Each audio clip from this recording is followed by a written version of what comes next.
Ganda mga tol, oh. Laging ganyan dito. At kinuha ko to sa baba para dito kasi good news na naman mga tol. Hindi natin yung ilaw natin. Ayan.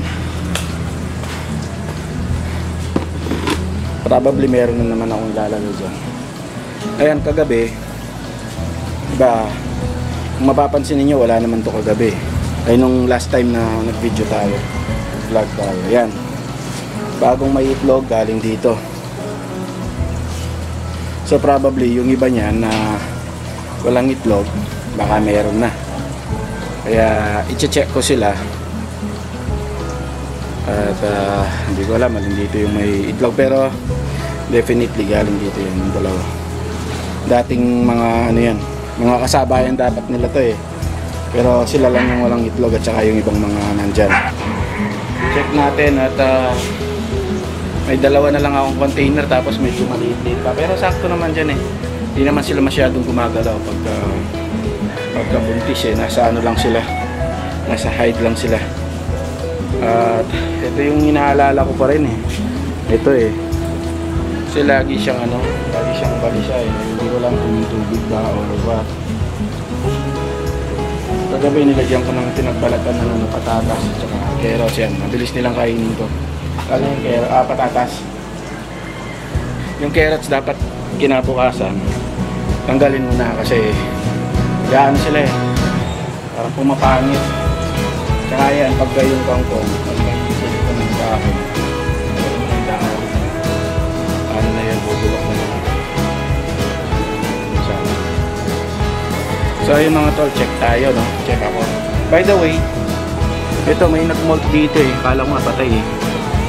Yan ang dumi ng ano. Hindi ko alam saan niya nilagay. May nag-molt dyan kagabi. Kanina.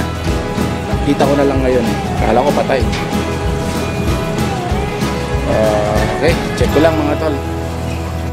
May naispatan ako doon na possible na may itlog na rin. Pero di ko maano eh. Nahirapan ako. Siguro pagka naayos ko na lang to baka bukas. Tapos dito parang may isa din eh. Yung kasing sign pagka ano siya may itlog, medyo nakataas yung ano niya, buntot. Masyadong baluktot. Kumbaga nakatodo ano, ganito. Tapos nakataas siya, nakangat ng konti.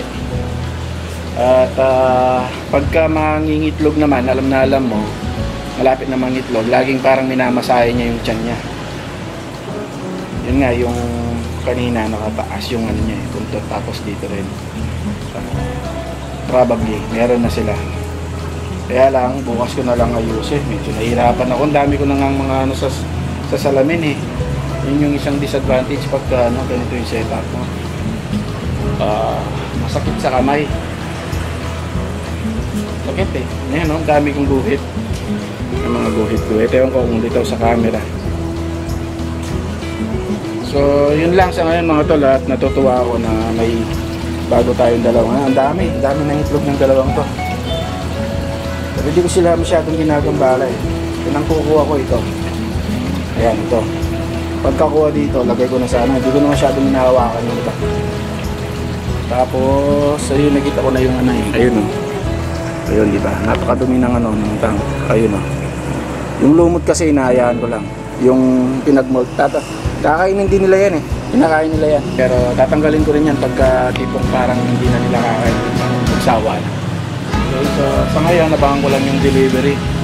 Kita-kita ulit sa susunod nating video mga to. Okay? Thank you. God bless.